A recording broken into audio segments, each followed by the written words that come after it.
there is, I'm not finding much difference between the state of our bridges and the state of the industry. Rather, the state of the industry is worse because थंय उद्योगच चालू ना अशी सद्याक परिस्थिती आसा. आयताराक तर तुगेलें जालें एका वटच्यान मुख्यमंत्री म्हणपाक लागलो की आपूण कॉर्पोरेशन करून तो उद्योग सुरू करता, दुसरे वटच्यान सेंट्रल गव्हर्मेंटान हाडली आनी 50% एक्सपोर्ट ड्युटी घाली. खंयच्याय वराचेर म्हणजे एक तर 58 वयर तर ताणें 30-50 केली आणि ताज्या सकयल जी ओर आसा तो व्हडलो काय प्रेस तुगे मेळत ना तागेर 50% लावन दवरली. एक गव्हर्मेंटाचो जर एकूण कारभार पळयलो जाल्यार Joy, do you think there is any synchronization in this? Because you cannot be saying that I want to start the industry by forming a corporation, and before even you constitute all the charters of the constitution, your own government at the center imposes a levy which makes the business unviable.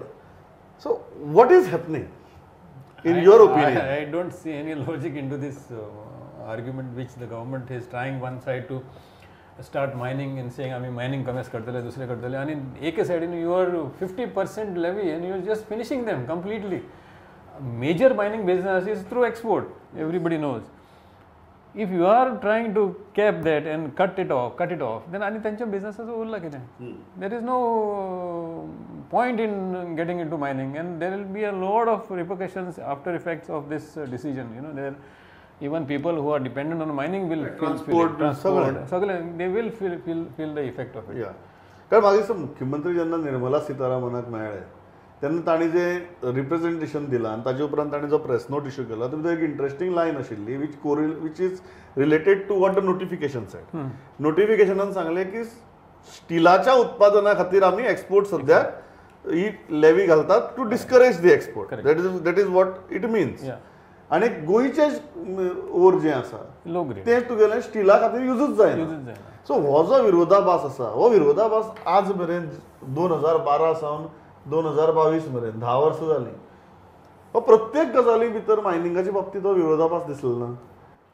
म्हाका अशें दिसता की कोण तरी एक lobby Delhi अशी आसा की गोंयांतलोच न्ही जाल्यार खंयचोच मायनींग उद्योग जो आसा तो फुडलीं कांय वर्सां सारको जाग्यार येवपाक जायना काय कितें म्हणून प्रयत्न करता आनी तांच्या प्रयत्नाक यश येता. कारण तुमकां याद आसतली म्हणजे मनोहर पर्रीकर जेन्ना म्हणजे CM आशिल्ले 12च्या उपरांत तेन्ना एक ते वारंवार दिल्ली गव्हर्मेंटाक सांगताले की एक्सपोर्ट ड्युटी 30% आसा तेन्ना ती 15 आशिल्ली 12 ताज्या उपरांत ती 12 डिसेंबरान 30% जाली आनी ताज्या उपरांत पर्रीकर परत मागणी करताले की ती एक्सपोर्ट ड्युटी कमी करपाक जाय कारण एक्सपोर्ट चड जावपाक जाय म्हणून. आनी गोंयांतले तुवें म्हणल्यार असो गोंयांतलो लो ग्रेड ओर हो आमकां भायरच धाडप चायना जपानान कोरियान ताका ते सायडीन मागणी आसा ताका हांगा मागणी ना हांगा मागणी आशिल्ली जाल्यार हांगा स्टील कंपनी उबे रावपाच्यो हांगा मागणी ना म्हणून हांगाच्यान तो वर थंय वता. हे सादें लॉजीक न्ही हे कळपाक जाय आशिल्लें.